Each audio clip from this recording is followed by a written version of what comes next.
Hello दोस्तों, कैसे हैं आप सब? आशा करते हैं अच्छे होंगे। आज की वीडियो में हम बात करेंगे एक क्राइम थ्रिलर मूवी की जिसका नाम वध है। ये मूवी 2022 में रिलीज हुई थी। वीडियो शुरू करने से पहले लाइक, शेयर एंड चैनल को सब्सक्राइब जरूर करें। तो चलिए शुरू करते हैं। इस मूवी में हमको देखने को मिलता है कि कैसे एक सीधा साधा रिटायर्ड स्कूल टीचर परिस्थिति के सामना करते हुए एक मर्डर कर देता है। मूवी की स्टार्टिंग में हमको एक आदमी किसी के घर के बाहर से रिकॉर्डिंग करता हुआ दिखाई देता है एक औरत की। अब हमको शंभू नाथ और मंजू मिश्रा दिखाई देते हैं जो अपना जीवन व्यतीत करते हैं एक normal lower middle class family की तरह। वो साइबर कैफे जाते हैं रिक्शा से अपने बेटे से वीडियो कॉल पर बात करने के लिए, क्योंकि उनका बेटा अमेरिका में सेटल होता है। वीडियो कॉल पर उनका बेटा इस तरह से बात करता है कि वो अपने माँ बाप पर एहसान कर रहा होता है वीडियो कॉल पर बात करके। वो पूरी बात करे बिना ही कॉल कर देता है। शंभू जो है छोटे बच्चों को ट्यूशन पढ़ाता है। उन बच्चों में नैना नाम की बच्ची हो जिसको वो अपनी बेटी की तरह मानता है। अब वो दोनों अपना समय गुजारते हैं एक दूसरे के सहारे एक टिपिकल इंडियन फैमिली की तरह। अगले दिन शंभू को बैंक जाना होता है, तब उसका पड़ोसी शंभू को अपनी बाइक से आधे रास्ते तक छोड़ देता है और उसे अमेरिका में सेटल होने के टिप्स मांग लेता है। अब बैंक में जाकर शंभू अपनी पासबुक प्रिंट कराता है और उसे देखकर एम्प्लॉय से बोलता है कि इस बार ज़्यादा इंटरेस्ट काट लिया आप।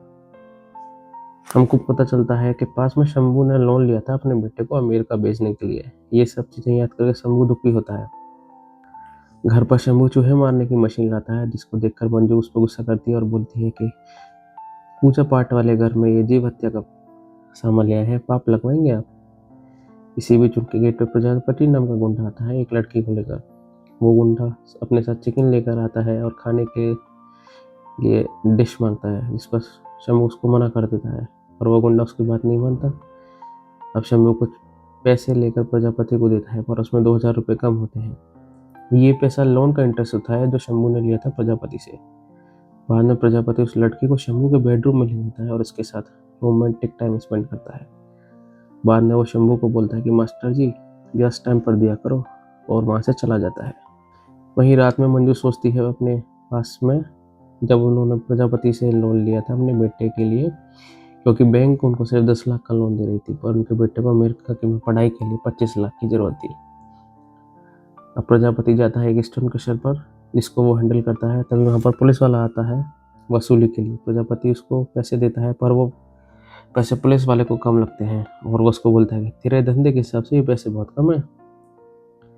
अब मार्केट में शंभू एटीएम से पैसे निकाल कर घर जा रहा होता है, तभी प्रजापति उसके पास आकर वो पैसे उससे ले लेता है और 500 रुपये उसको देकर बोलता है ये 500 रुपये उस दिन का आपके रूप का किराया है। और फिर शंभू को नीचे दिखाने के लिए उसे अपनी कार को धक्का लगवाता है, पर तभी वो पुलिस वाला शक्ति सिंह वहां आ जाता है और प्रजापति को उसकी औकात दिला देता है।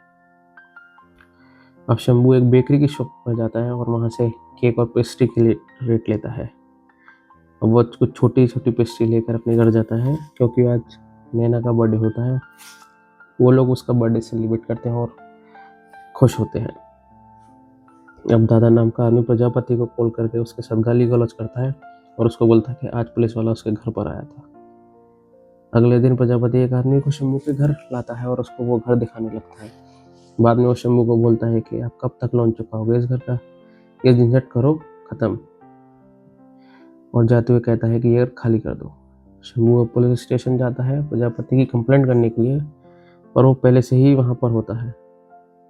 फिर शंभू पुलिस वाले को पूरी बात बताया था। पुलिस वाला शंभू को ही ज्ञान मिलने लगता है और उसको बोलता है कि किसी भी तरह जुगाड़ करके उसके पैसे वापस कर दो, वो बहुत घटिया आदमी है। फिर रात में शंभू प्रजापति के घर जाता है और उसको मारने लगता है कि तू पुलिस के पास क्यों गया। बाद में वो उसके घर में बैठकर शराब पीने लगता है।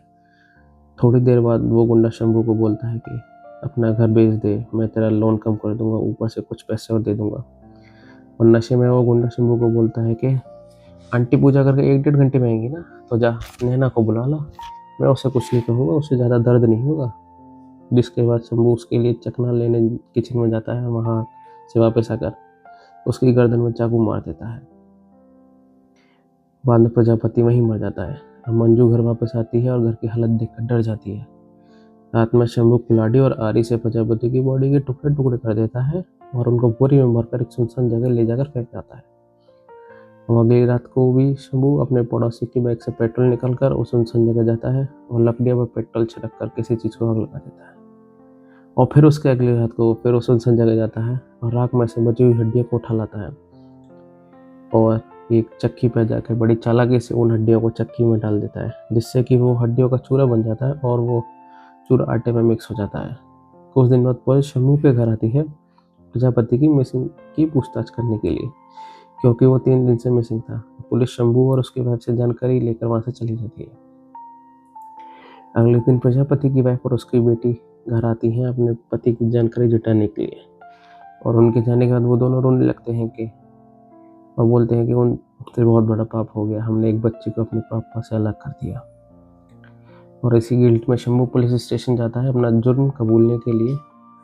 शंभू प्रजापति के मर्डर की पूरी बात पुलिस वाले को बताता है, पर वो पुलिस वाला उसकी बात को यकीन नहीं करता, क्योंकि शंभू की पूरी बात उसको एक मैगजीन की कॉपी लग रही थी। रात में शंभू अपनी वाइफ को बोलता है कि तुमको लगता है कि हमने कोई पाप किया है, इसलिए हम पुलिस स्टेशन गए थे। फिर वो उसको मर्डर वाली रात की पूरी बात बता देता है, जिससे सुनने के बाद मंजू को भी गुस्सा आ जाता है। और फिर वो उसके गुस्से को देखकर शंभू बोलता है, हमने कोई हत्या नहीं करी है, हमने वध किया है। ये बात सुनने के बाद मंजू उसके लिए खाना लेकर आती है। अब पुलिस स्टेशन में सीताराम शक्ति सिंह को वो सारी बातें बताता है, जिसे सुनने के बाद शक्ति सिंह उसको थप्पड़ मारता है। अगले दिन शक्ति शंभू को पुलिस स्टेशन बुलाता है और अपना जुर्म कबूलने के लिए बोलता है, पर शंभू जुर्म कबूल करने की जगह शक्ति से एविडेंस मांगता है और वहां से चला जाता है। अब शंभू अपने घर जाता है तो वहां दादा नाम का गुंडा उसको अपने पास बुलाता है और उसको घर खाली करने के लिए बोलता है। रात में शक्ति शंभू की बीवी मंजू के पास जाता है, जो मंदिर से घर वापस जा रही होती है, और उसको बोलता है कि अपने पति को जुर्म कबूल करने के लिए बोलिए। और मंजू उल्टा शक्ति को ब्लेम करने लगती है और वहां से चली जाती है। अब वीडियो पर वो अपने बेटे से 10 लाख रुपए मांगते हैं घर को बचाने के लिए, पर उनका बेटा उनको ही गलत बोलने लगता है, जिसके बाद वो कॉल काट देते हैं। अब शक्ति उस रिक्शे वाले के पास जाता है और उससे उस रात की सारी बातें पता करने लगता है। और अगले दिन हाईवे पर वो शंभू से मिलता है। शक्ति शंभू से उस गुंडे का फ़ोन मांगता है और बोलता है कि मुझे बस उसका फ़ोन चाहिए, बाकी मुझे इस केस से कोई लेना देना नहीं। शंभू घर जाता है और वो पूरा घर खकोल लेता है उस फ़ोन को ढूंढने के लिए। बाद में वो फ़ोन उसको सोफे की साइड में मिल जाता है। फिर वो उस फ़ोन को चार्ज करके उसको खोल के देखने लगता है। फिर दादा नाम का गुंडा उसके घर आता है और उसके घर में से सामान निकल के बाहर फेंकने लगता है। और शंभू जब उसका विरोध करता है तो वो उसके गुंडे शंभू की और उसकी वाइफ की पिटाई कर देते हैं। वो हॉस्पिटल में शक्ति इन दोनों से मिलने आता है, तब शंभू उसको बता देता है कि मुझे पता है कि आपको फ़ोन क्यों चाहिए। फिर वो शक्ति को प्रजापति के मर्डर की पूरी बात बता देता है और उसको वो फ़ोन दे देता है।